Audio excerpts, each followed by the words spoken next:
O Prêmio Nobel da Paz, anunciado hoje, uma das premiações mais importantes do mundo, reconheceu o trabalho de 2 jornalistas pelos esforços para garantir a liberdade de expressão. Para o Comitê do Nobel, o jornalismo livre, independente e baseado em fatos serve para proteger contra o abuso de poder, mentiras e propaganda de guerra. Os vencedores foram os jornalistas Maria Ressa, das Filipinas, e Dmitry Muratov, da Rússia. Os 2 ajudaram a fundar veículos de comunicação independentes. A nossa correspondente, Cecília Malan, tem os detalhes ao vivo de Londres. Que orgulho, hein, Cecília? Boa tarde, nos representam, né? Boa tarde para você aí em Londres. Boa tarde, Maju. Boa tarde a todos. O Prêmio Nobel da Paz foi para 2 guardiões da liberdade de expressão. Um reconhecimento para lá de simbólico em tempos de fake news, desinformação e perseguição a jornalistas. Nas palavras do Comitê Norueguês, a liberdade de expressão é uma condição básica para garantir a democracia e a paz duradoura. Maria Ressa, das Filipinas, e o russo Dmitry Muratov personificam o trabalho incansável em busca da verdade, o trabalho que incomoda autoridades, que corre atrás de fatos, que informa a população. No início da coletiva de imprensa na Noruega, hoje de manhã, um repórter começou a sua pergunta dizendo que não sabia se dava os parabéns ao comitê ou se dizia obrigado em nome de toda a profissão. Dmitry Muratov é o primeiro russo a ganhar o Nobel da Paz desde Mikhail Gorbachev em 1990. 3 anos depois, o ex-líder soviético usou parte do dinheiro do prêmio para fundar, junto com Muratov, o jornal Gazeta Novaya, considerado o mais independente da Rússia. Justamente por isso, é alvo constante de intimidações políticas. Nos últimos 28 anos, 6 jornalistas do Gazeta Novaya foram assassinados. Entre eles, Anna Politkovskaya, morta a tiros em 2006 na porta de casa. Os 6 jornalistas estão eternizados na fachada da sede do jornal em Moscou. E Muratov dedicou o Nobel da Paz aos colegas de redação que morreram defendendo o direito de se expressar livremente. Estou em choque, disse Maria Ressa ao receber a notícia de que se tornou a primeira pessoa das Filipinas a ganhar um Nobel de qualquer categoria. Palavras não costumam faltar a essa repórter de 58 anos que fundou um site de jornalismo investigativo. Com coragem, ela lidera uma equipe que denuncia assassinatos e outras violações dos direitos humanos praticadas pelo regime do presidente Rodrigo Duterte. Ressa também documenta como as redes sociais são usadas para espalhar desinformação e manipular o debate público. Maria Ressa and Dmitry Muratov. Ao anunciar Maria Ressa e Dmitry Muratov como os vencedores do Nobel da Paz, a presidente do Conselho do Nobel afirmou: o jornalismo livre, independente e baseado em fatos serve para proteger contra o abuso de poder, mentiras e propaganda de guerra. O Comitê Norueguês do Nobel está convencido de que a liberdade de expressão e a liberdade de informação ajudam a garantir um público informado. Até agora, Maria Ressa também é a única mulher a ganhar um Nobel esse ano. Segunda-feira sai o último prêmio, o de Economia, que desde 1969 só reconheceu a contribuição de 2 mulheres.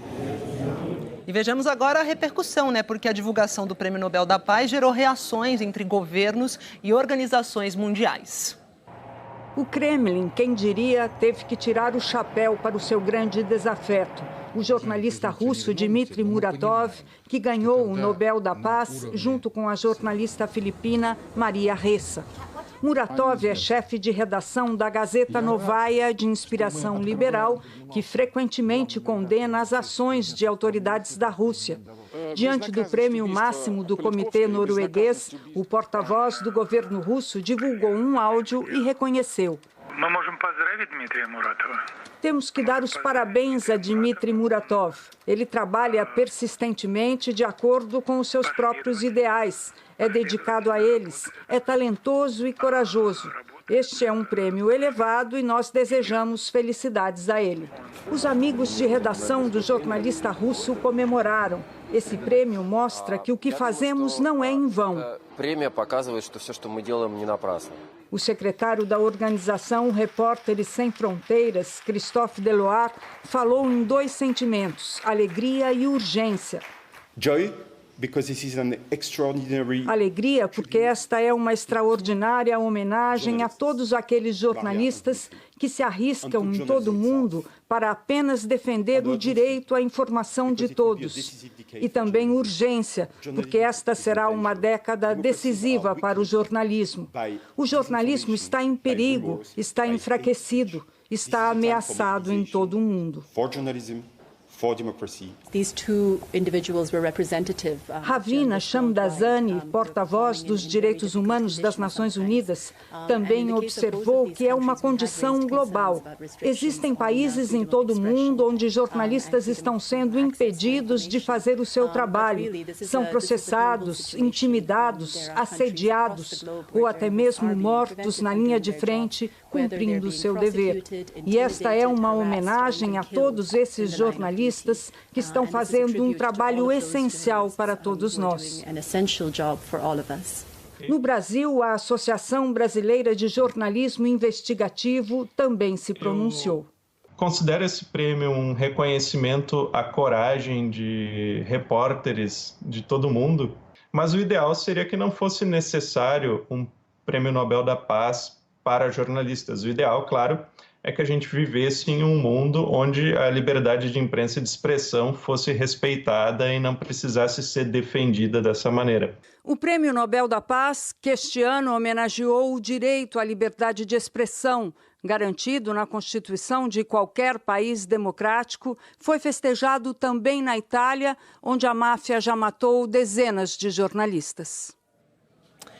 O secretário-geral da ONU, Antônio Guterres, também se pronunciou agora há pouco. Ele parabenizou os vencedores e disse que a imprensa livre é essencial para a paz, a justiça, o desenvolvimento sustentável e os direitos humanos. Guterres disse: nenhuma sociedade pode ser livre e justa sem jornalistas para investigar e levar informações para os cidadãos. No Brasil, a FENAGE, Federação Nacional dos Jornalistas, também parabenizou os vencedores do Prêmio Nobel. A entidade disse que Ressa e Muratov receberam o prêmio por sua corajosa luta pela liberdade de expressão e que os dois são representantes de todos os jornalistas que defendem esse ideal em um mundo em que a democracia e a liberdade de imprensa enfrentam condições cada vez mais adversas. Em nota, a Associação Brasileira de Imprensa disse que o Prêmio Nobel da Paz é reconfortante para a ABI, que há 13 anos está na trincheira pela liberdade de imprensa. A associação também disse que se compromete a permanecer em sua jornada para preservar esse direito, que é um dos pilares da democracia. E segundo o Comitê para a Proteção de Jornalistas, 274 jornalistas foram presos em 2020. Esse é o maior número em quase 30 anos. Então a gente vai aqui no nosso telão para conversar sobre isso com a nossa correspondente, a Bianca Rotier, porque são muitos casos de violência contra jornalistas espalhados pelo mundo, infelizmente, né, Bianca? Boa tarde. Pois é, Maju. Todos os dias tem algum jornalista arriscando a própria vida para tentar informar seus leitores, seus ouvintes, seus telespectadores. Hoje, a liberdade de expressão falou mais alto e, quem sabe, o recado vai ser ouvido por quem insiste, quem teima em tentar controlar a informação. Na Polônia, do presidente Andrzej Duda, a situação chegou a tal ponto que a ONG Repórteres Sem Fronteiras declarou estado de emergência à liberdade de imprensa. O primeiro-ministro da Hungria, Viktor Orbán, entrou este ano para a galeria de predadores da liberdade de imprensa elaborada pela ONG Repórteres Sem Fronteiras. A ONG o acusa de minar a independência da mídia. Outro que entrou na mesma lista este ano foi o príncipe herdeiro da Arábia Saudita, Mohammed bin Salman. Segundo a inteligência americana, ele estaria por trás do bárbaro assassinato do jornalista Jamal Khashoggi. Mas, Ju, só lembrando, este ano, quem também entrou para esse sombrio retrato de 37 predadores da liberdade de imprensa foi o presidente brasileiro Jair Bolsonaro. Retrato sombrio, como você bem disse. Obrigada, Bianca. A gente vai ver agora no telão os dados da pandemia reunidos pelo consórcio de veículos de imprensa com as secretarias de saúde dos estados. Depois de 12 dias em estabilidade, a média de mortes entrou em tendência de queda, uma redução de 22%. Temos aqui, então, 438 mortes em média por dia, a menor média desde 13 de novembro. De quarta para quinta-feira, o Brasil registrou 451 mortes por Covid, já são 599.865 vítimas. Em 24 horas, foram 14.696 diagnósticos. Somando, a gente tem 21.532.210 casos. A média de casos tem queda de 53%. Temos aqui 15.205 casos. No mapa agora, a situação dos estados brasileiros. 4 registraram alta na média de mortes. 6 estados e o Distrito Federal ficaram em estabilidade e 16 estados tiveram queda. A praia de Copacabana, lá no Rio, foi palco hoje de mais uma homenagem aos brasileiros mortos na pandemia. Voluntários da ONG Rio de Paz estenderam um varal na areia e penduraram 600 lenços brancos em homenagem aos quase 600 mil mortos pela Covid. Esses lenços vão ser levados para Brasília no dia 19 de outubro, data prevista para o encerramento da CPI da Covid. Quem vai entregar os 600 lenços para os membros da CPI é o taxista Márcio Antônio. O Márcio perdeu o filho para a Covid e ficou conhecido quando ele recolocou também na areia de Copacabana cruzes que tinham sido derrubadas em um outro protesto parecido. O ato das 100 cruzes foi em agosto do ano passado. Na época, o Brasil tinha atingido a marca de 100 mil mortos por Covid. E pelo menos 12 mil crianças de até 6 anos de idade ficaram órfãs por causa da Covid aqui no Brasil. É o que aponta um levantamento da associação que reúne cartórios de todo o país. O emprego é novo e é tábua de salvação para a Arina. A vida ficou tão corrida que ela conversou com o Jornal Hoje logo cedo, já no estacionamento do trabalho. Contou como foi acordar no dia seguinte da morte do marido por Covid em abril desse ano. Falou da tristeza e da dificuldade. Só ele trabalhava, né?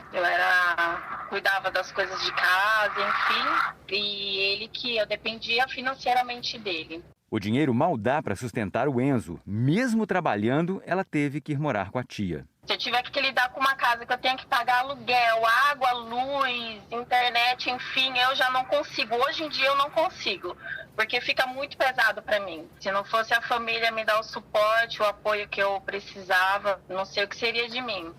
A Arina e o Enzo vivem mais uma tragédia da pandemia que afetou milhares de famílias brasileiras. A Arpen, a associação que reúne todos os cartórios do Brasil, fez um levantamento do número de órfãos da Covid. Crianças e adolescentes que perderam o pai, a mãe ou até os dois para a doença. O levantamento incluiu apenas crianças com até 6 anos de idade. Isso porque desde 2015, os recém-nascidos no Brasil já recebem um número de CPF na certidão de nascimento. Então foi possível comparar essas informações com os registros de óbitos feitos pelos cartórios. A Arpen fez um cruzamento entre os CPFs das vítimas da Covid e os CPFs das crianças. A gente utilizou toda essa metodologia para fazer o cruzamento, né? E se a gente fizer só com o nome do pai ou da mãe, muitas das vezes a gente não consegue separar os homônimos e aí não gera uma efetividade de qualidade. Segundo o levantamento, pelo menos 12.211 meninos e meninas de até 6 anos ficaram órfãos no Brasil por causa da pandemia. O número real é ainda maior, porque nem todos os estados aderiram imediatamente ao sistema que inclui o CPF nas certidões de nascimento.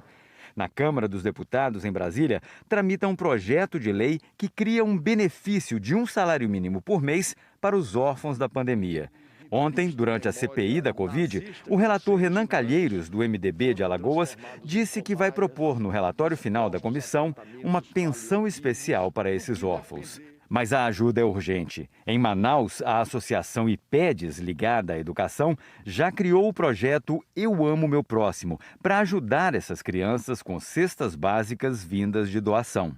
Eu passei pelo Covid também, né? Fui vítima do Covid, venci o Covid e pensei, se eu estou nesse mundo, algum propósito tem. Nesse momento nós precisamos ajudar a quem precisa. Aqui em São Paulo, a Cladiane contou com o apoio de um projeto social para sobreviver à perda do sustento da casa. Ela perdeu o marido em junho e tem 2 crianças para criar. De repente a gente se viu desamparado, sozinho, porque eu não trabalho, eu não trabalhava, né? Esse projeto de Mães que Acolhem ajudou muito em questão, ajuda, né? Alimentícios, supriu muito a nossa necessidade e eles estão sempre ligando, querendo saber, estão sempre preocupados com a gente.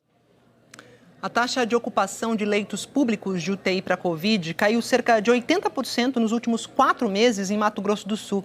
O estado tem queda de 19% na média móvel de mortes. Os infectologistas atribuem esse quadro aí ao avanço da vacinação. Agora, um dos estados com maior percentual da população com 2 doses ou a vacina de dose única, ele se concentra, então, Mato Grosso do Sul, na dose de reforço em pessoas com 60 anos ou mais. Uma unidade de terapia intensiva bem diferente da que estávamos acostumados a acompanhar nesta pandemia. O Hospital Regional de Mato Grosso do Sul, o HR, referência no tratamento da Covid no estado, chegou a ter 125 leitos de UTI só para pacientes da doença. Hoje, são 70. Desses, 46 estão em fase de desmontagem. O motivo é a queda dos casos de Covid. No mês passado, apenas 68 novos casos foram confirmados no HR. No mês de março, pior momento da pandemia no hospital, foram 668 casos confirmados em um único dia só aqui. Em setembro, o Hospital Regional registrou 19 mortes por causa da Covid. Em março, 237 mortes. Nas últimas 24 horas, nenhuma pessoa morreu por Covid no HR. Nós acreditamos que nos próximos 15 dias nós tenhamos praticamente nenhum paciente internado e é o que a gente espera, é o que todos os colaboradores do hospital estão ansiando por isso, comemorando cada dia em que nós temos morte zero. Em todo o Mato Grosso do Sul, a situação é semelhante. Em junho, o pior mês da pandemia, foram mais de 44 mil casos. Já em setembro, pouco mais de 4 mil, queda de 90%. Redução de quase 90% também comparando as mortes de abril, mês que registrou mais vítimas da Covid em Mato Grosso do Sul, com o mês passado. Segundo o pesquisador Júlio Croda, essas reduções se devem ao avanço da vacinação em Mato Grosso do Sul, como a Maju vai mostrar daqui a pouco no telão. O estado é um dos primeiros no mapa do esquema completo, com 2 doses ou vacina de dose única. A gente pode observar que no pior momento da pandemia, no pior mês, né, a gente tinha mais de 1.000 pessoas internadas por dia pelo Covid-19 e hoje no estado todo são menos de 150 pessoas internadas por Covid-19. Então isso é muito bom, isso é o reflexo da vacina, a gente tem que acreditar na vacina e buscar as pessoas que ainda não foram vacinadas. Agora, o foco da Secretaria Estadual de Saúde é aplicar doses de reforço nas pessoas com 60 anos ou mais. A dose de reforço ela é importantíssima. É importante que as pessoas tomem essa vacina porque elas triplicam, às vezes quintuplicam a sua resposta imunológica e estarão, logicamente, muito mais preparados para enfrentar um vírus tão perigoso. Dose extra que a dona Lourdes já garantiu. Ela já faz planos para o fim da pandemia. Eu quero sair, tomar uma cervejinha com os amigos, com meus parentes, fazer visita para quem faz muitos anos que eu não vou fazer. Se viu o carnaval, se eu for convidada, eu vou sair na escola, que eu gosto. E se não puder sair, eu vou apreciar o carnaval de rua. Vacina sim.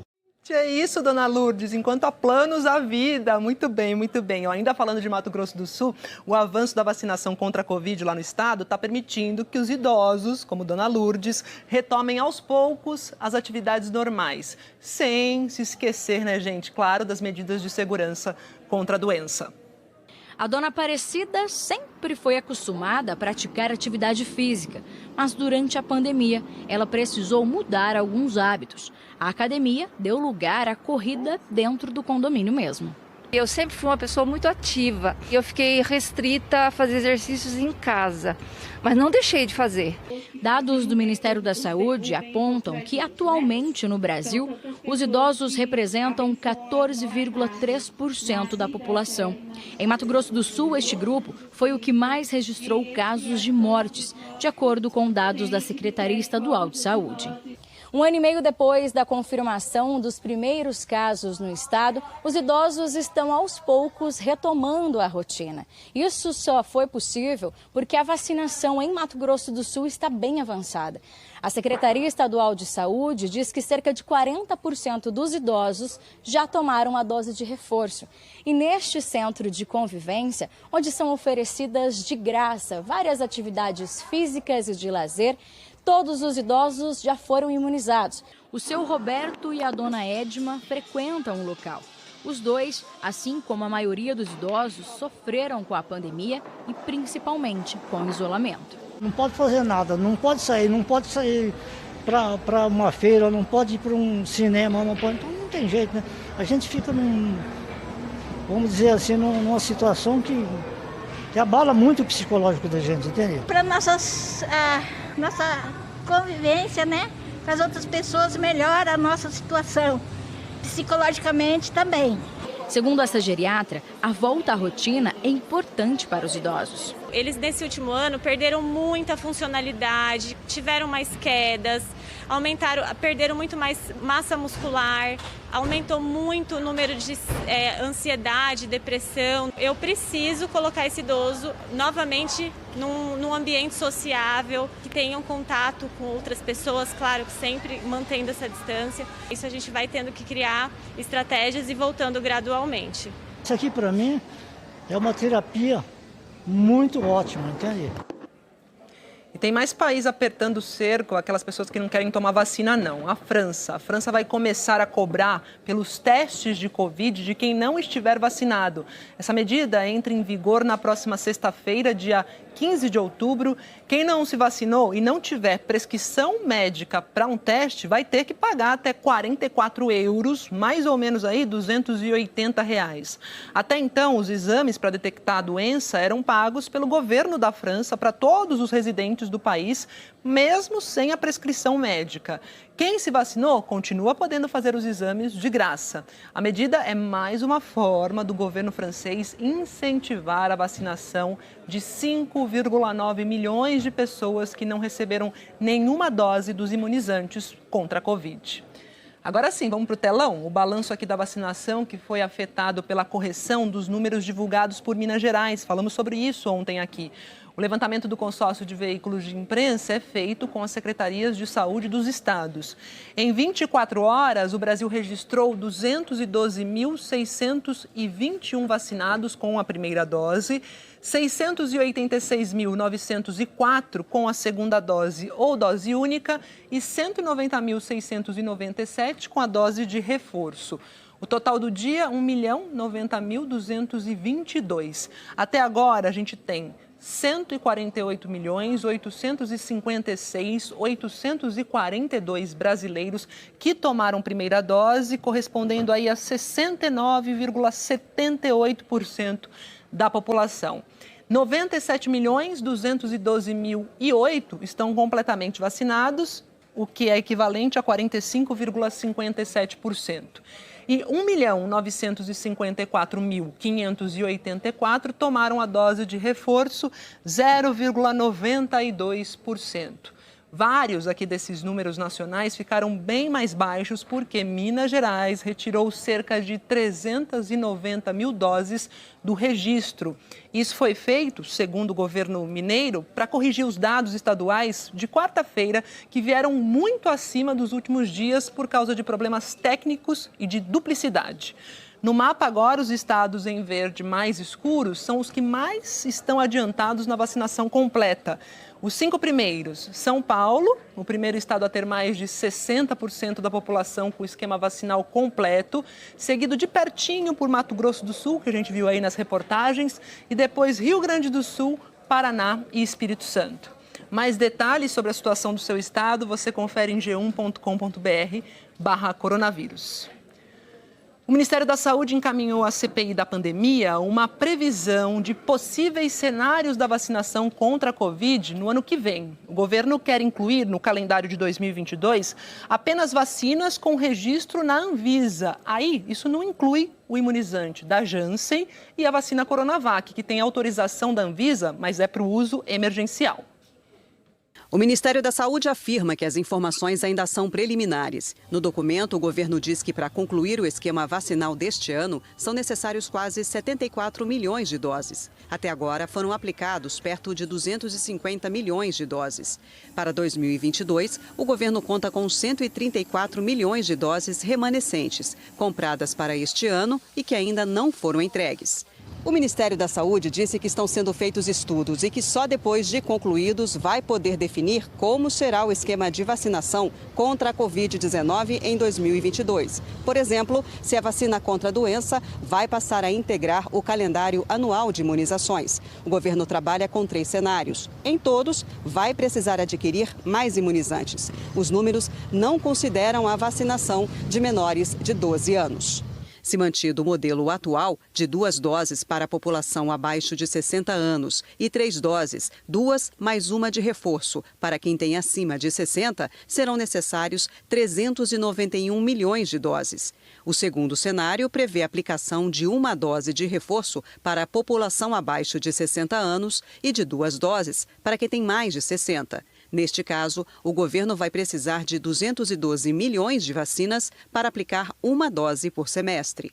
E se em 2022 forem aplicadas apenas doses de reforço, a demanda cairá para 179 milhões de doses. Ontem, o ministro da Saúde, Marcelo Queiroga, disse que o governo só pretende negociar com laboratórios que tenham o registro na Anvisa. Das 4 vacinas hoje autorizadas no Brasil, 2 têm o registro da agência, Pfizer e AstraZeneca. A Fiocruz prevê que o caráter pandêmico da doença possivelmente termine no primeiro trimestre do ano de 2022. Isso é uma previsão. A gente gostaria que fosse antes, mas pode ser depois. Uma vez encerrado o caráter pandêmico e a emergência, tudo que é de registro emergencial cai por terra. A CPI da Covid, o Ministério da Saúde argumentou que a possível descontinuidade do uso da Coronavac em 2022 está diretamente relacionada com condição de sua avaliação pela Anvisa, além do fato de estudos demonstrarem a baixa efetividade do imunizante em população acima de 80 anos e que a Coronavac só teria indicação como esquema vacinal primário em indivíduos acima de 18 anos. Por fim, o Ministério afirma que há estudos em andamento que sinalizam que, mesmo usando em esquema vacinal primário, há que se considerar uma 3ª dose. O infectologista Carlos Starling considera otimismo prever o fim da pandemia até março do ano que vem. Ele diz que o ideal, diante da incerteza, seria o governo continuar negociando com o maior número de fabricantes e prever vacinação de crianças com menos de 12 anos. Eu sugeriria, por uma questão de segurança em termos de saúde pública, que nós trabalhássemos com perspectiva mais conservadora. Ou seja, prever o maior número de vacinas possível e considerar a necessidade de termos um arsenal cada vez maior de vacinas disponíveis. Além disso, a vacinação de faixas etárias além das contempladas esse ano. Considerar a vacinação de crianças acima de 3 anos é importantíssimo para o controle adequado dessa pandemia. O Instituto Butantan, que fabrica a Coronavac, disse em nota que o imunizante tem sua efetividade comprovada em pessoas acima de 80 anos e que a afirmação do Ministério da Saúde é equivocada. Segundo o Instituto, uma pesquisa mostrou que a Coronavac tem efetividade superior a 70% para evitar casos graves, internações em UTIs e mortes. O Butantan também disse que está em curso na Agência Nacional de Vigilância Sanitária o processo para que a vacina receba autorização de uso definitivo, mas que houve mudanças nos métodos analíticos exigidos. A Anvisa afirmou que não houve alteração de metodologia e que não há solicitação de registro da Coronavac por parte do Instituto Butantan. O Conselho de Secretários Estaduais de Saúde divulgou hoje uma nota em que faz um apelo para que os gestores do Sistema Único de Saúde mantenham a obrigatoriedade do uso de máscaras como estratégia indispensável para o combate à Covid. Essa nota afirma que a pandemia só será superada com vacinação, testagem da população e medidas como o uso de máscaras, lavagem das mãos e a utilização de álcool em gel. Os secretários de saúde dos estados lembraram que países que flexibilizaram o uso das máscaras tiveram aumento de casos. Os gestores também afirmam que o momento exige cautela e prudência. E começou hoje em todo o país uma operação da Polícia Rodoviária Federal para fiscalizar e orientar os motoristas que vão pegar a estrada por causa do feriadão, de 12 de outubro, que está começando aí para muita gente. A repórter Ludmila Rodrigues está em Goiás e tem informações para a gente, falar sobre o trânsito, sobre a operação e tudo mais. Oi, Ludmila, boa tarde. Oi, Maju, boa tarde para você e a todos que nos acompanham. Então, por aqui, o movimento está até intenso, viu? A BR-153 liga a várias cidades turísticas repletas de cachoeiras. A BR-153 também leva até Brasília. Ali atrás tem uma equipe até da Polícia Rodoviária Federal se preparando para abordar os motoristas, checar a documentação e verificar também a situação dos veículos. A Operação Nossa Senhora Aparecida começou nesta madrugada em todo o país e a intenção dos agentes é reduzir o número de acidentes e de mortes em comparação ao mesmo período do ano passado. Em 2020, foram 900 acidentes registrados e 75 pessoas morreram. Só que em Goiás, 33 acidentes com 46 feridos e 3 mortes. Segundo a Polícia Rodoviária Federal, as causas dos acidentes são sempre as mesmas: ultrapassagens proibidas, excesso de velocidade, embriaguez ao volante e falta do uso do cinto de segurança. Um item que todo mundo está cansado de saber que é obrigatório. No ano passado, foram 4.000 multas pela falta do cinto de segurança nas rodovias durante a operação. Lembrando, Maju, que a operação vai até terça-feira, dia 12 de outubro, e para quem for pegar a estrada, a orientação é: planeje a sua viagem, faça uma revisão no veículo, porque, afinal de contas, a segurança sempre em primeiro lugar, né, Maju? É isso, gente. Usa cinto de segurança, né, Ludmila? Obrigada aí pelas informações. E por falar em planejar a viagem, tomar cuidado, é importante também se ligar para não deixar faltar combustível. A chamada pane seca aumentou desde o ano passado. Isso é um risco para quem dirige o carro, para os outros motoristas e pode trazer também problemas mecânicos para o veículo. O carro sem combustível parou no meio de uma avenida movimentada de Londrina, no Paraná. E esse tipo de situação aumentou entre 2020 e 2021. Segundo o Denatran, o número de multas por pane seca, a situação em que o carro para por falta de combustível, praticamente dobrou entre janeiro e agosto deste ano, comparando com o mesmo período do ano passado. A infração gera uma multa de R$ 130, mais 4 pontos na carteira. Nos últimos 12 meses, a gasolina subiu cerca de 39%, segundo o IBGE. O preço médio do combustível no Brasil está em R$ 6,00. E, de acordo com especialistas, esse pode ser justamente um dos motivos para o aumento nas multas por pane seca. Tem sim uma relação, né? As pessoas, na expectativa de gastarem menos, acham que pode deixar o carro sem combustível, mas os veículos, qualquer que seja o veículo, só funciona com combustível. Se não há combustível suficiente, é melhor nem sair de casa. É uma obrigação do condutor verificar se o carro está bem e, claramente, está expresso na lei. O Marinho bem que tenta abastecer com frequência, principalmente depois que ficou sem combustível no meio da rua. A gente coloca aí R$50, anda 2 dias, 3 dias já acaba e, rapaz, tá complicado. Acaba na rua, é maior complicação. Ganho pouco, as coisas subiu, tudo, gasolina subiu, não tem condições mais. Não tem condições de encher o tanque. Deixar o combustível no limite com frequência pode ainda causar danos ao veículo. Essa aqui é a carcaça da bomba e dentro dela vai a bombinha elétrica que puxa o combustível. Tá? E o que acontece? Quando ela trabalha seca, ela vai queimar e esses fios vão sofrer uma carga e com isso pode gerar aí um problema elétrico. Já pegamos casos de estar derretido essa bomba dentro do tanque. O conserto não sai por menos de R$300 e tem ainda o risco de causar um acidente.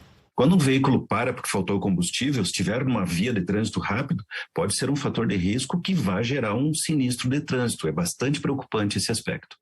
Cuidado, gente. E tem muita gente que deve pegar a estrada para ir para Aparecida, né? O dia 12 de outubro deve marcar a volta de um público maior ao Santuário Nacional de Aparecida, no interior de São Paulo. Ano passado, as celebrações foram fechadas aos visitantes por causa da pandemia. Este ano, o santuário tomou providências para garantir o distanciamento entre as pessoas. E o uso de máscaras, obviamente, é obrigatório o tempo todo. As visitas a esse corredor foram menores durante a pandemia. Nesse tempo, a imagem que atrai tantos devotos não saiu dali. Esteve atenta aos pedidos dos fiéis. O Santuário Nacional de Nossa Senhora Aparecida também se adaptou à nova realidade. Só este ano foram 5 meses de celebrações sem a presença de público. Dias diferentes para os devotos e para quem está aqui todos os dias. Se um ano a gente conseguiu colocar 300 pessoas no altar, o ano passado era 5, 6, todo mundo muito longe, o medo era muito grande. Nos últimos fins de semana, o movimento na Basílica vem aumentando.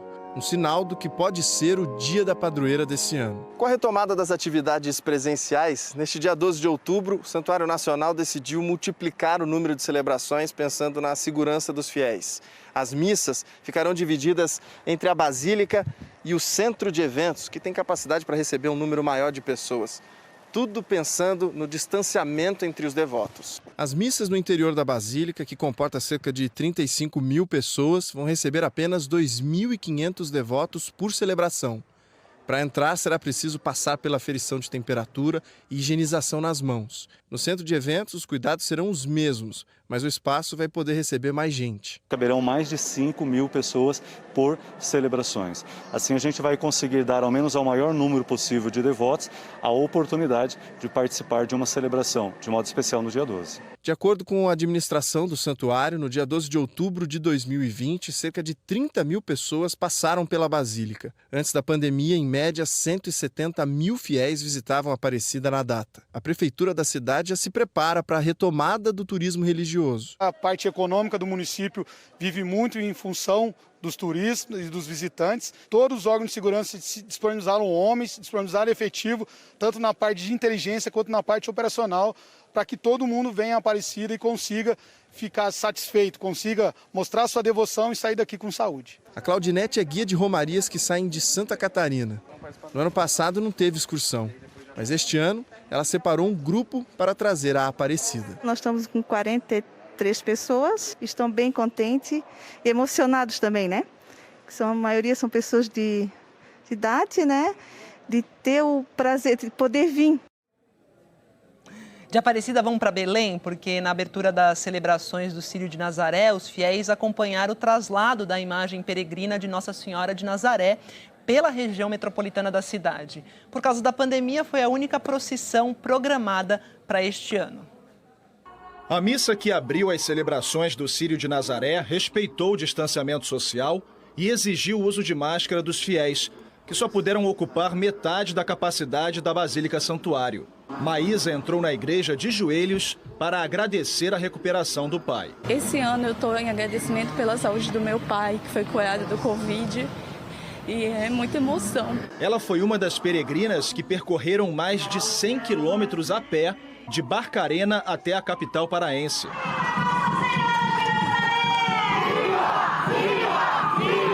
A gente não pensa na dor, mas a gente pensa na nossa graça que nós vamos receber depois dessa grande caminhada que nós tivemos. Saindo da Basílica, a imagem peregrina de Nossa Senhora de Nazaré percorreu 3 cidades da região metropolitana de Belém em um carro da Polícia Rodoviária Federal. Essa é a única das 12 procissões do Círio que foi autorizada durante a pandemia. No trajeto, várias pessoas aguardam aqui nas calçadas para pedir a bênção da padroeira dos paraenses. A saudade é muita, mas só o fato de ter visto ela assim pertinho já enche o coração. A procissão durou 4 horas, metade do tempo original, mas foi suficiente para renovar a fé de milhares de devotos. Sendo rápido, mas é a mesma emoção, não muda nada, entendeu? A fé aumenta cada vez mais. E eu só tenho a agradecer à mãezinha do céu. Fabiano Vilela, que acompanhou toda essa emoção, toda essa gratidão, toda essa fé, está lá na Basílica Santuário Nossa Senhora de Nazaré e conversa com a gente agora. Fabiano, bem-vindo, boa tarde. Boa tarde, Maju, e a todos. A procissão do traslado que a gente acabou de ver terminou por volta de 12h30 e a imagem peregrina de Nossa Senhora de Nazaré voltou aqui para a Basílica Santuário, um momento de muita emoção para os fiéis.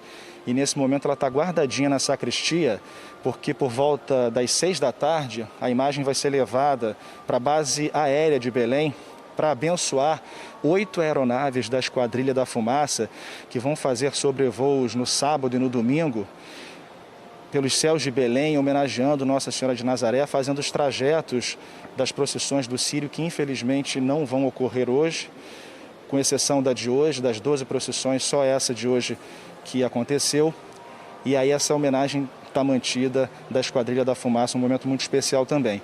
Um momento muito especial que vai acontecer amanhã também, esse está mantido, que é aqui na Basílica Santuário de Nazaré, quando a imagem original de Nossa Senhora, que está naquele altar, ela desce e se aproxima dos fiéis aqui num momento de muita emoção, um momento raro, só acontece 2 vezes por ano, e aí os fiéis pedem, agradecem a Nossa Senhora aqui bem pertinho dela. No domingo, Nossa Senhora de Nazaré, a imagem peregrina, volta para as ruas, mas na verdade não nas ruas, nos céus de Belém. Além da Esquadrilha da Fumaça, a imagem de Nossa Senhora, a peregrina, vai fazer um sobrevoo de helicóptero pelo trajeto original da procissão, saindo da Catedral Metropolitana e vindo aqui para a Basílica Santuário. É aquele trajeto que a gente está acostumado a ver, com mais de 2 milhões de fiéis na rua, nas ruas de Belém, mas infelizmente, por causa da pandemia, a gente não vai ter essa celebração esse ano, mas Nossa Senhora de Nazaré vai estar abençoando os fiéis lá do alto. Eu volto contigo, Maju. É isso, a gente celebra de outro jeito, né? O importante é a fé mesmo. Fabiano, obrigada, bom trabalho por aí. Vamos falar de comida agora? Porque começou lá em Pernambuco o festival de comida, mas não é qualquer comida não, é comida ogra. Já ouviu falar? É para quem tem estômago forte e muita fome. Adeus à dieta. A comida é de encher os olhos e a barriga de quem adora mesa farta. Este hambúrguer tem meio metro, pesa 1,6 kg. Com um pãozinho francês, rústico, artesanal.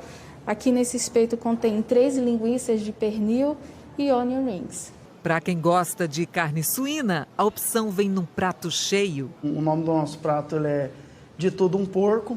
Ele vem 500 gramas de costelinha. O prato num todo ele é em torno de 700 gramas. É costelinha, tem a batatinha chips. Para atrair o público que gosta de exagero, foi criado um festival de comida ogra. Até o dia 31 deste mês, 21 bares, restaurantes, cafeterias, docerias e hamburguerias do Recife e de Jaboatão dos Guararapes, aqui na região metropolitana, participam. A ideia é estimular as famílias a conhecerem um evento gastronômico diferente, criativo e que não economiza os ingredientes na hora de compor as receitas. Para os empresários e comerciantes, uma boa chance de faturar mais. A gente é uma oportunidade muito boa de poder mostrar criatividade e inovação depois desse período todo. Este ano, o festival conta com a tecnologia para evitar aglomeração e dar mais rapidez aos serviços. A gente aboliu o guia impresso. para não ter mais o manuseio do papel, a entrega dele entre os participantes ou entre o participante e o cliente. Tudo ficou virtual. É assim que os clientes descobrem locais, cardápios e preços. Os pratos variam de R$ 29,90 a R$ 69,90. As amigas vieram encarar o desafio. Acabaram dividindo um hambúrguer. Tá incrível. Incrível, nota 1000. Hora da sobremesa. Nesta doceria, a torre é de chocolate meio amargo, mousse de creme de avelã, morangos, sorvete, bolo e outras delícias. Normalmente 3 pessoas comem bem, mas tem os ogros, né, que conseguem comer sozinho. Jaime é fã de comida ogra. Nos anos anteriores, quando houve competição de quem come muito e rápido, ele venceu todas. Este ano não tem competição, para evitar aglomeração. Mas nem por isso ele vai ficar de fora. A satisfação é grande, né? Muito grande, né? Do tamanho do prato, com certeza. Jaime Schreck. A seguir, a inflação de setembro foi a maior para o mês desde o começo do Plano Real e a taxa acumulada em 12 meses passou dos 10%, algo que não era visto desde o começo de 2016. Hoje a Petrobras anunciou o aumento no preço da gasolina e também do gás de cozinha nas distribuidoras. Está aberta a temporada de contratação de temporários para o fim de ano no comércio e tem a previsão do tempo para todo o Brasilzão nesse feriado que começa aí. Até já!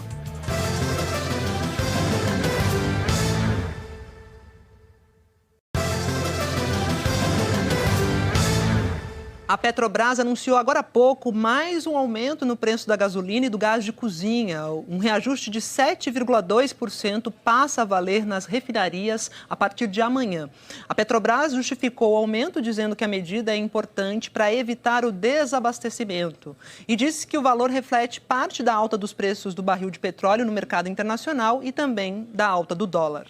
Falar de inflação agora, a inflação oficial do Brasil, que é medida pelo IPCA, teve a maior alta para o mês de setembro em 27 anos, 1,16%. Com mais essa taxa mensal, o acumulado dos últimos 12 meses passou a marca dos 2 dígitos, chegou a 10,25%, algo que não acontecia aqui desde 2016.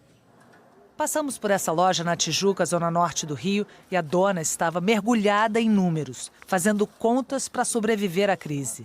Colocou lâmpadas de LED que gastam menos e tenta economizar no ar-condicionado, mas está difícil. Eu estou com os boletos aqui, a gente paga, mas é no sufoco.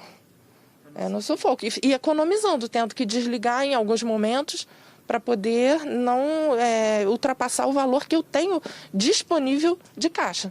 A energia elétrica teve o maior impacto individual na inflação em setembro. O consumidor passou a pagar na conta de luz a bandeira tarifária escassez hídrica, que acrescenta R$ 14,20 a cada 100 quilowatts consumidos. A falta de chuva secou as hidrelétricas que geram energia. O preço do botijão de gás também pesa no orçamento das famílias. Já são 16 meses seguidos de alta. Em um ano, aumentou quase 35%. O G1 foi ao Jardim Ibirapuera, na zona sul de São Paulo, onde o botijão sai por mais de R$ 100. A dona Zélia e seu Nivaldo improvisaram um fogão a lenha com madeira achada na rua para tentar economizar. Quando eu vi que o gás, eu tinha que fazer meus salgados e o gás estava acabando muito rápido, eu falei para ele, faz um fogão a lenha, porque eu já cozinho feijão, alguma coisa, economiza. Os preços de itens essenciais do nosso dia a dia vêm subindo nos últimos meses. Em setembro, a inflação teve a maior alta para o mês desde o início do Plano Real, em 1994. Fechou em 1,16%. E no acumulado de 12 meses, a inflação chegou a 2 dígitos. É a primeira vez que isso acontece desde 2016, no governo de Dilma Rousseff. A taxa de 10,25% é quase o dobro do teto da meta estabelecida pelo Banco Central, de 5,25%. Foram 3 fatores que estão preservando a inflação nesse momento. Uma alta forte de preços industriais no atacado que chegou ao varejo por conta de um desarranjo nas cadeias produtivas globais e pela nossa desvalorização cambial. Vacina no braço significa maior circulação de pessoas, então tem uma demanda crescente por serviços. A alta de energia elétrica que acaba pesando diretamente no IPCA e indiretamente na formação da grande maioria dos preços. A inflação não vinha tão alta assim desde dezembro. 8 dos 9 grupos de produtos e serviços pesquisados pelo IBGE ficaram mais caros. Os transportes foram impactados mais uma vez pelos combustíveis. Por semana eu gasto uns R$800 de combustível. De moto estou gastando isso. Só ligo o carro na gasolina e jogo pro gás na hora. Nem ando com gasolina. Porque está muito absurdo. Em um ano, a gasolina já subiu quase 40% e o etanol quase 65%. As passagens aéreas também ficaram mais caras, assim como as corridas de transporte por aplicativo. Os alimentos não deram refresco, só que subiram menos que em agosto. A carne ficou um pouco mais barata após 7 meses de alta. Já as frutas pesaram mais, o café e o frango também. Sempre acho que aumentou. Está sempre mais caro. A gente sempre acha que vai gastar um pouco menos, mas chega lá, o troço vai lá para cima. O que eu ganhava antigamente, hoje em dia não está dando nem para metade do que eu comprava. Entendeu? Então as coisas estão um absurdo. Você viu aí na reportagem a situação da dona Zélia e do seu Nivaldo, que improvisaram um fogão a lenha em casa por causa do preço do gás, né? Então, ó, a PP do G1 aqui tem a história dele completinha desse casal. Se você ainda não baixou o app, pode fazer isso agora no celular. Olha só, vou abrir aqui para mostrar para você, vou espelhar na nossa tela. Você conhece aqui a história deles, desse casal que mora na zona sul de São Paulo, no Jardim Ibirapuera, quanto ganha, enfim. E tem aqui também uma informação bem relevante, bem importante para esse momento que muita gente está substituindo o gás de cozinha, né, por fogão a lenha, enfim, que são riscos e cuidados que você deve ter se tiver que tomar essa medida mais extrema de usar o fogão a lenha. Tem que ter atenção à fumaça que a lenha gera, tomar cuidado também com o uso do álcool. Enfim, vai lá no G1, no aplicativo, o app do G1, e fica também de olho aqui no JH, mas pega essas informações no nosso G1. A vacinação tem animado os comerciantes e a contratação de trabalhadores temporários para o fim de ano deve ser a maior em 8 anos.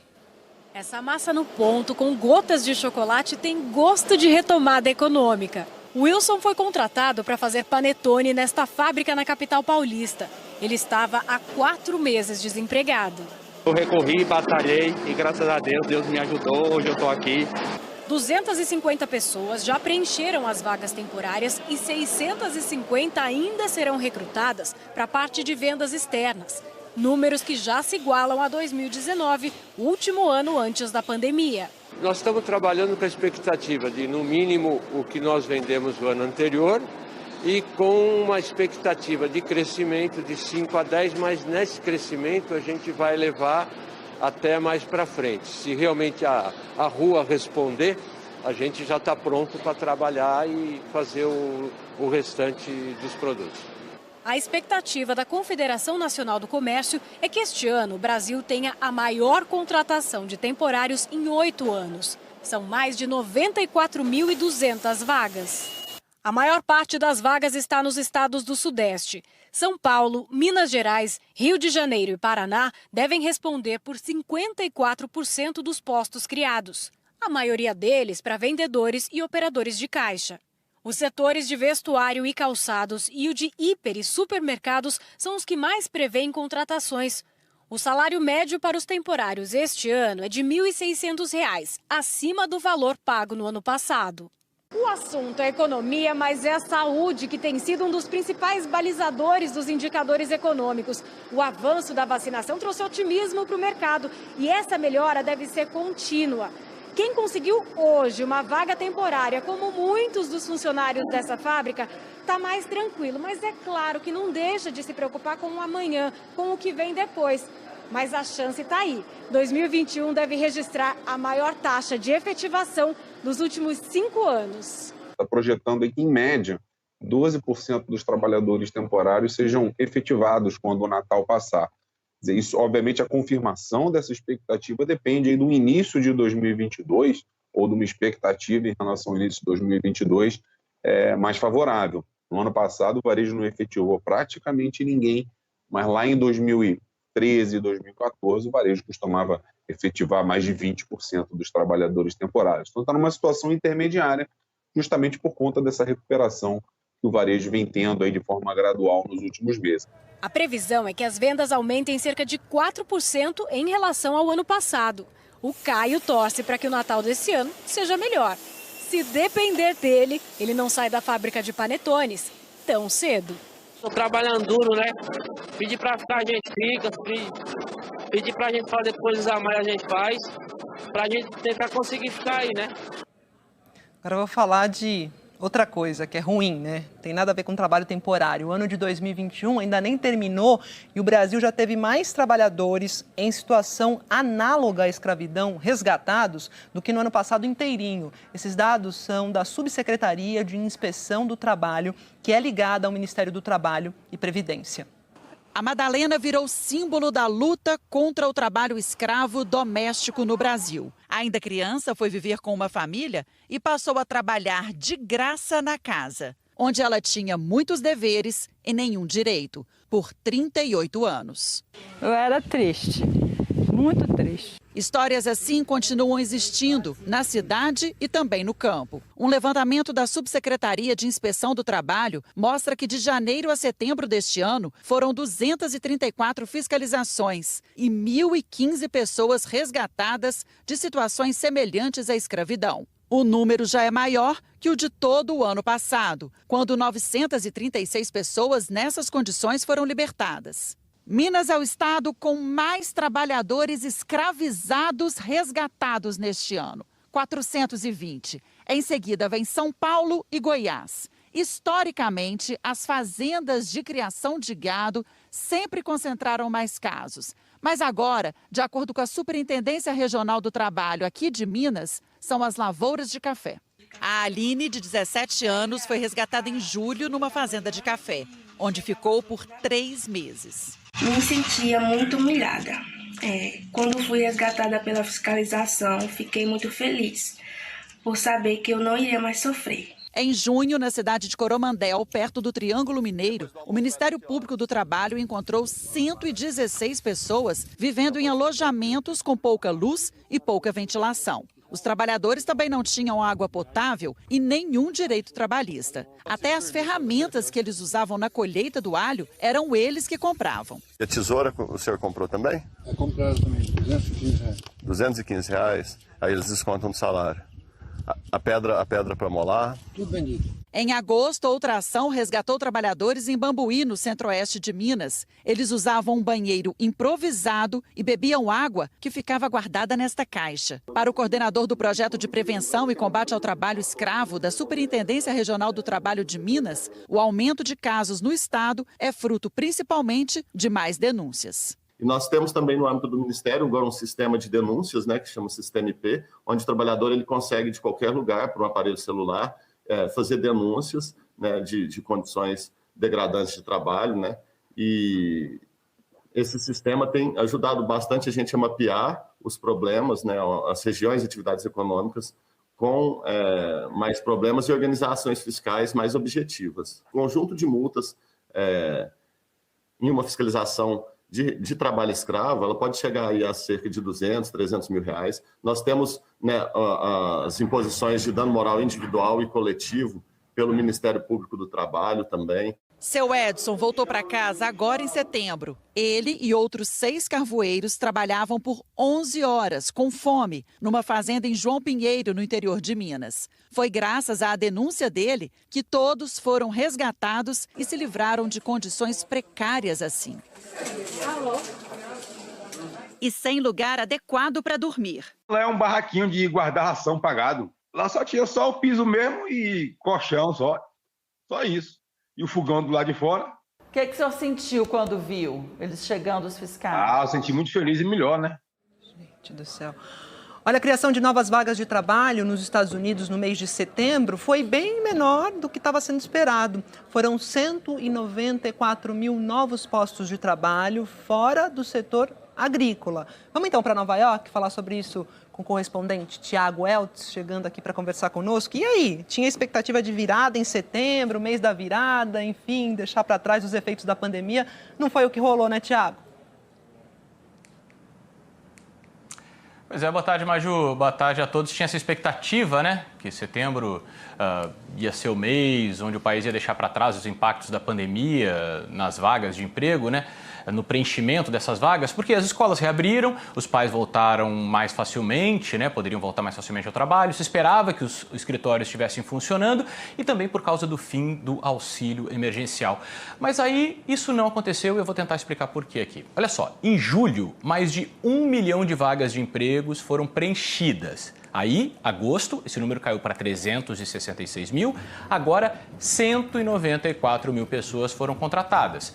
O primeiro fator dessa desaceleração, a economia americana segue atrelada às variações da pandemia, né? Esse número de julho, mais de 1 milhão de empregos lá atrás, foi um registro de antes da variante Delta ter varrido o país e levado os Estados Unidos de novo a registrar mais de 2 mil mortes por dia. Mas tem um outro fator e esse é bem particular, olha só, as pessoas não estão sendo contratadas porque não querem. Nesse momento tem um número recorde de vagas de emprego abertas.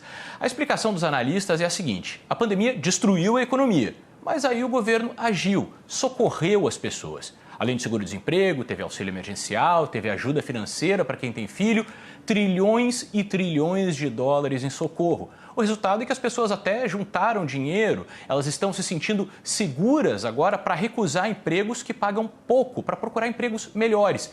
E aí os empregadores estão tendo que melhorar as vagas, estão tendo que aumentar salário para atrair funcionário. Bom, os analistas estão otimistas novamente para o mês de outubro. Esperam mais contratações, já que agora a pandemia está recuando novamente. E só para a gente terminar e deixar claro, né, vale ressaltar que as contratações desaceleraram, mas continuam crescendo. E os Estados Unidos seguem na recuperação econômica, com o desemprego agora, Maju, caindo para baixo de 5%. Está em 4,8%. Esclarecido então, Tiago. Obrigada. O Ministério das Relações Exteriores lá da China pediu que os Estados Unidos cessem todos os laços militares com Taiwan. Há relatos, não confirmados oficialmente pelos Estados Unidos, de que as forças de operações especiais do país estão treinando as Forças Armadas de Taiwan. O Pentágono não comentou nem confirmou essa informação. Aviões militares chineses fizeram invasões em número recorde ao espaço aéreo de Taiwan nos últimos dias. Os Estados Unidos pediram à China que interrompesse as atividades militares provocativas e desestabilizadoras para a região. Falar de um atentado agora a uma mesquita que levou terror de volta ao Afeganistão. 50 mortes foram confirmadas até agora. Eu chamo aqui a Candice Carvalho, nossa correspondente, que tem os detalhes ao vivo, lá de Nova York, porque esse ataque acaba pressionando a política internacional dos Estados Unidos. Candice, boa tarde.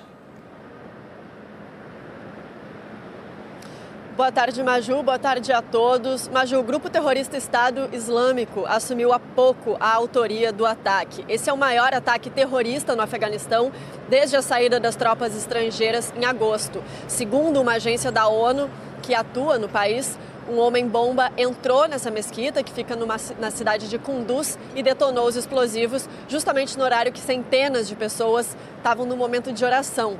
A mesquita é frequentada pela minoria muçulmana xiita do país, um grupo que tem sido perseguido nos últimos anos por terroristas do Estado Islâmico, que são de maioria sunita.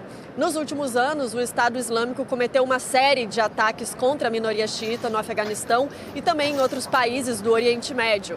Desde a saída das tropas internacionais do Afeganistão, o país está mais vulnerável a ataques. Segundo a ONU, só nessa semana foram 3. No domingo, oficiais do Talibã foram alvo de um ataque na capital Cabul. 5 pessoas ficaram feridas. E eu lembro que os Estados Unidos e aliados, né, Maju, ficaram por 20 anos no Afeganistão justamente tentando acabar com a atuação de grupos terroristas. Acabar sem sucesso, né, pelo visto.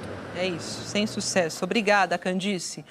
O ministro da Economia, Paulo Guedes, falou hoje pela primeira vez sobre a revelação de que tem empresas em paraíso fiscal. Essa informação foi divulgada no último domingo por um consórcio internacional de jornalistas em uma série de reportagens chamada Pandora Papers. As publicações citam o ministro da Economia, Paulo Guedes, e o presidente do Banco Central, Roberto Campos Neto.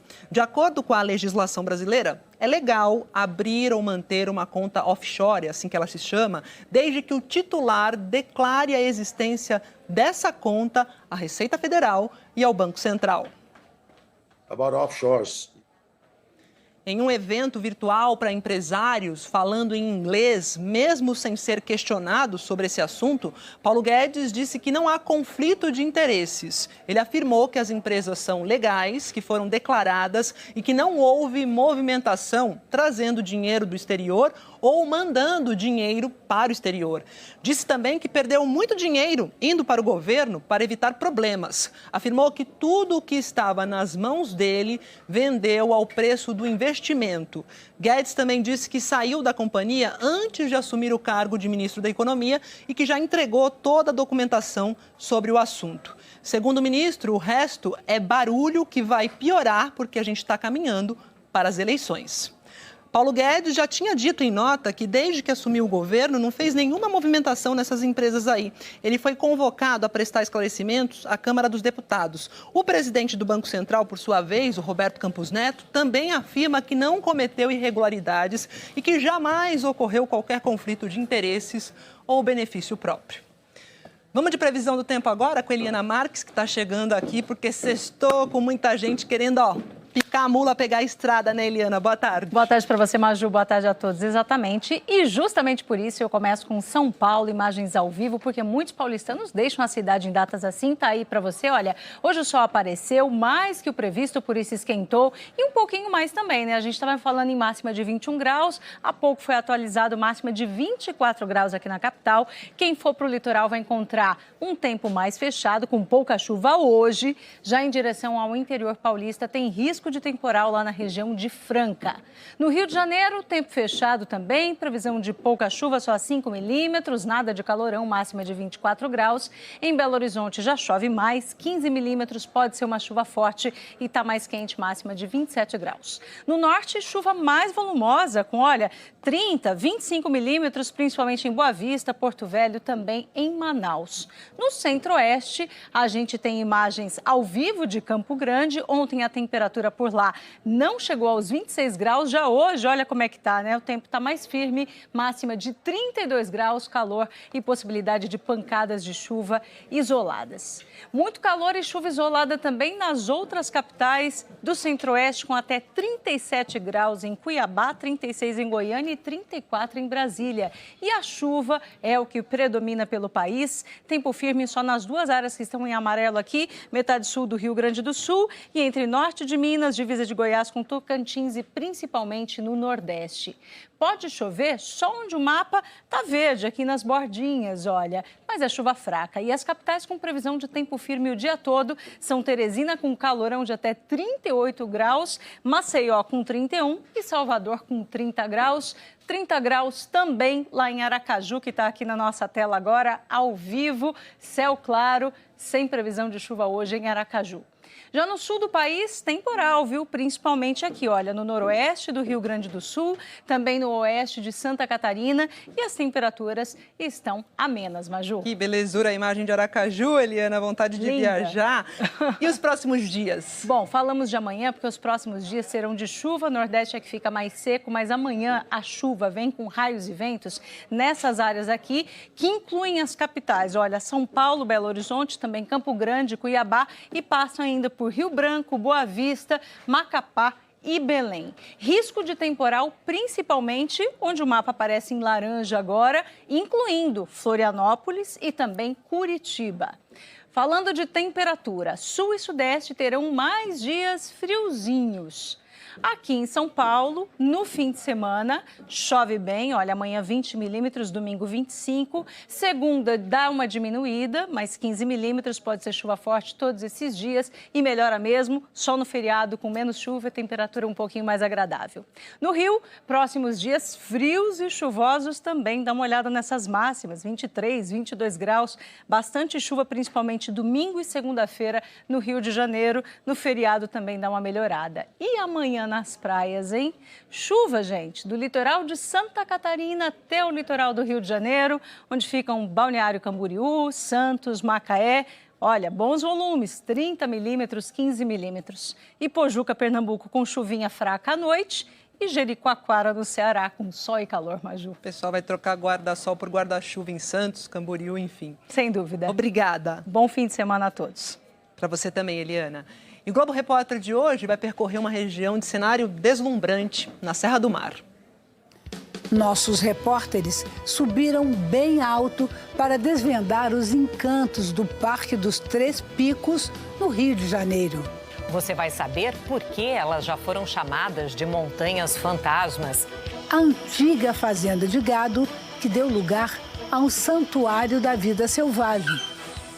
Ar puro e água limpíssima, chegando à torneira. Melhores nascentes que tem no Rio de Janeiro, a água aqui é pura. A culinária da terra. O fubá produzido no moinho movido a água. O segredo da tradicional broa de legumes feita há mais de 100 anos. E a receita da cerveja artesanal das montanhas. Hoje, no Globo Repórter. A seguir, morre de Covid o cartunista Hernani Diniz Lucas, o Nani, e a Justiça de Goiás volta a decretar a prisão do ginecologista acusado de abusar de pacientes. Até já.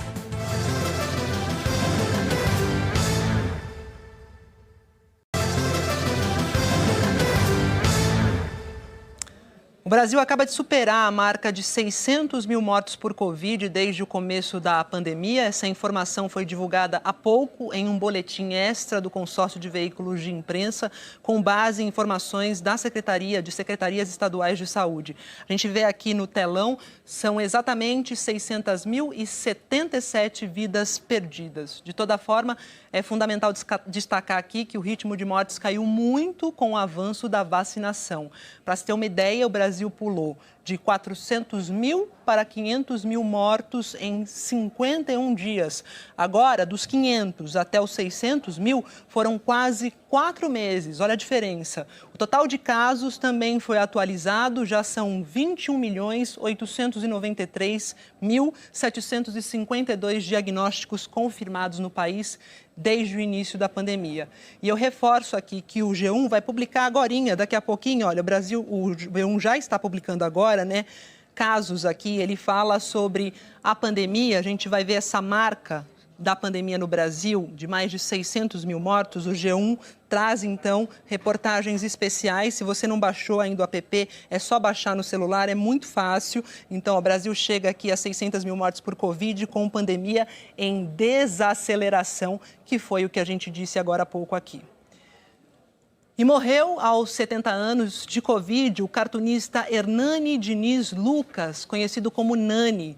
Nani estava internado em Belo Horizonte desde a semana passada. Ele se mudou do Rio, onde morava, para sua cidade natal, Esmeraldas, em Minas, para manter o isolamento social. A obra mais conhecida de Nani é a tirinha Vereda Tropical, publicada em vários jornais pelo Brasil na década de 1980. Na TV Globo, Nani trabalhou com Chico Anísio como roteirista, em Chico Anísio Total e na Escolinha do Professor Raimundo. Também escreveu para os programas Caceta e Planeta, Sai de Baixo e Zorra Total. Há mais de 15 anos, Nani passou por 3 transplantes de fígado em apenas um mês. É por isso que ele fazia parte do grupo de risco também para a Covid-19, além da idade. E a Justiça de Goiás decretou novamente a prisão do médico ginecologista, o Nicodemos Júnior Stanislau Moraes. Ele é suspeito de abusar de pelo menos 50 pacientes. Nicodemos foi preso no final de setembro e solto na última segunda-feira. Ele é investigado pelos crimes de importunação sexual, estupro de vulnerável e violação sexual mediante fraude. Hoje, o médico voltou para a prisão preventivamente por causa de novas denúncias de abusos cometidos em Abadiânia, cidade a 90 quilômetros de Goiânia. A defesa do médico nega todas as acusações.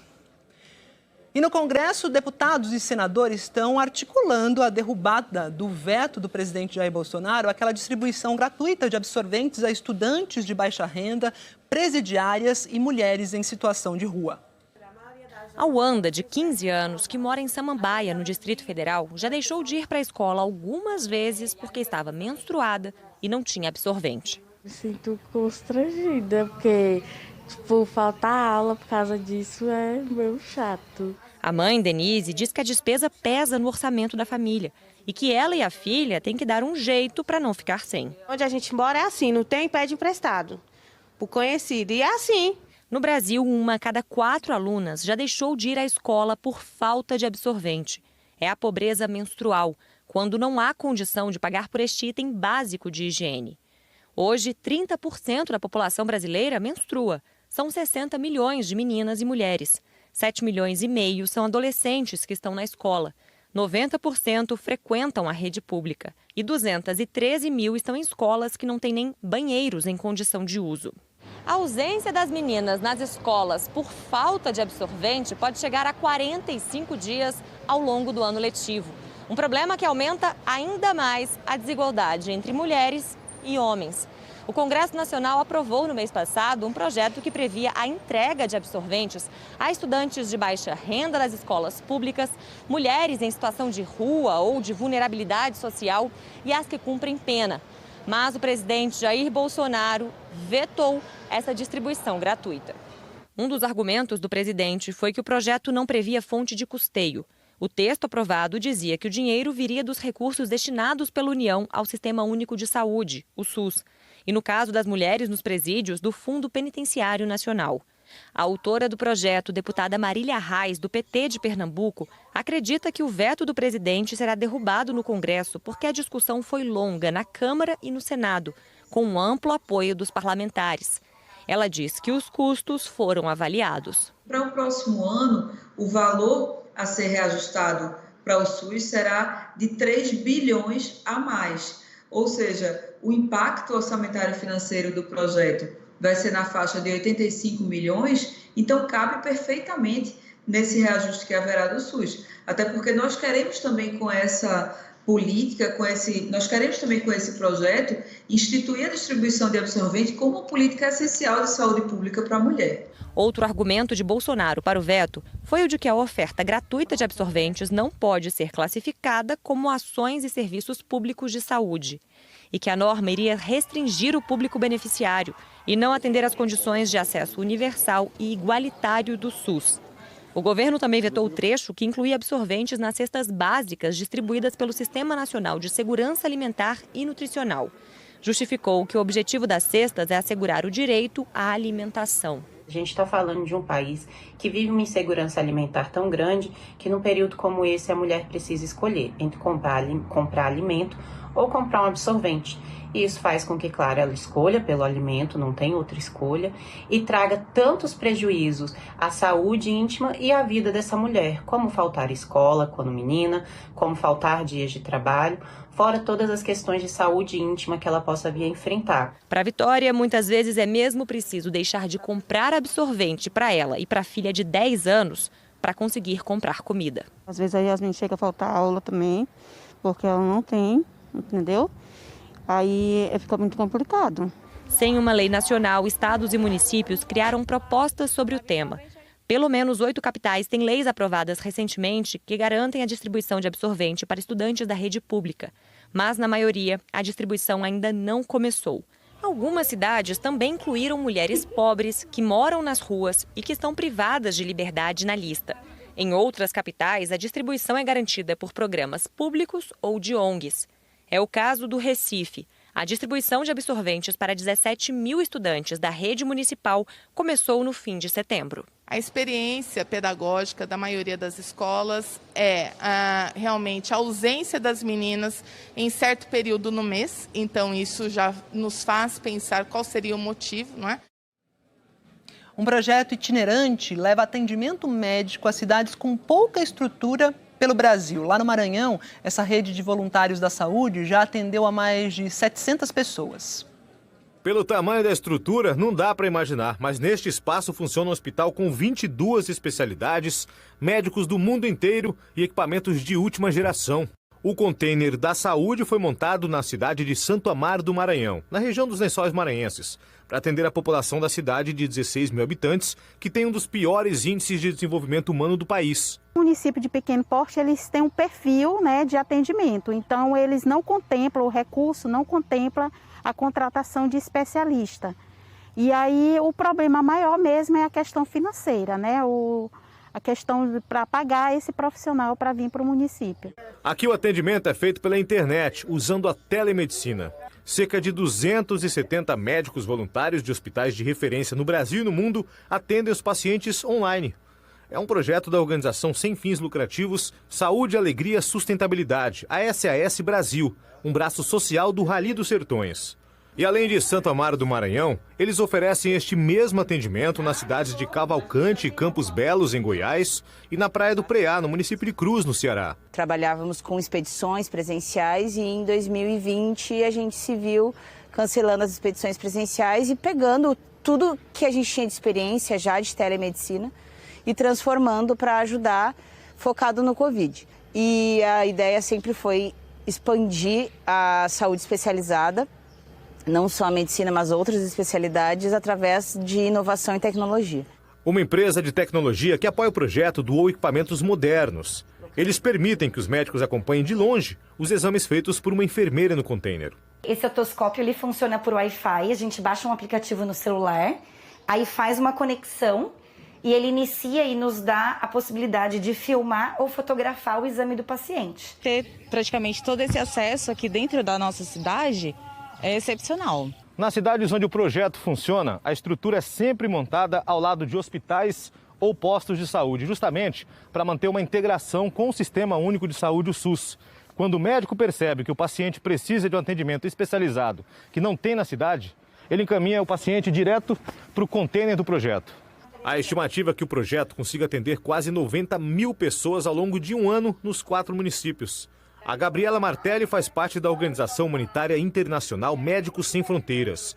E quando tem folga lá no Malawi, na África, onde está em missão, atende pacientes pela telinha aqui no Brasil. O que você recebe de gratificação, não em dinheiro, é uma coisa assim, maravilhosa. O seu Pedro fez a consulta online e passou por uma bateria de exames. Tudo rapidinho e pertinho de casa. Eu esperasse que fosse assim tanto tempo. Porque tem muita gente que morre aqui, amigo, a bem dizer. Quando chega na hora, passou do tempo. Dá para cuidar da saúde mais um pouco. O Congresso Nacional aprovou ontem o projeto que libera 63 milhões de reais para a Comissão Nacional de Energia Nuclear. Esses recursos vão ser destinados para a produção e fornecimento de radiofármacos que são utilizados no tratamento de câncer. Essa aprovação ocorreu após o IPEM, que é o Instituto de Pesquisas Energéticas e Nucleares, do Ministério da Ciência, Tecnologia e Inovação, paralisar no mês passado a produção de radiofármacos e radioisótopos por falta de verbas. A gente questionou o IPEM para saber se esses recursos são suficientes para a produção desses insumos, mas não tivemos resposta. O diretor-geral da Polícia Federal, o Paulo Maiorino, decidiu trocar o superintendente no Distrito Federal, o delegado Hugo de Barros Correia, que estava no cargo desde maio deste ano. Essa informação foi publicada pelo jornal Folha de São Paulo e confirmada pela TV Globo.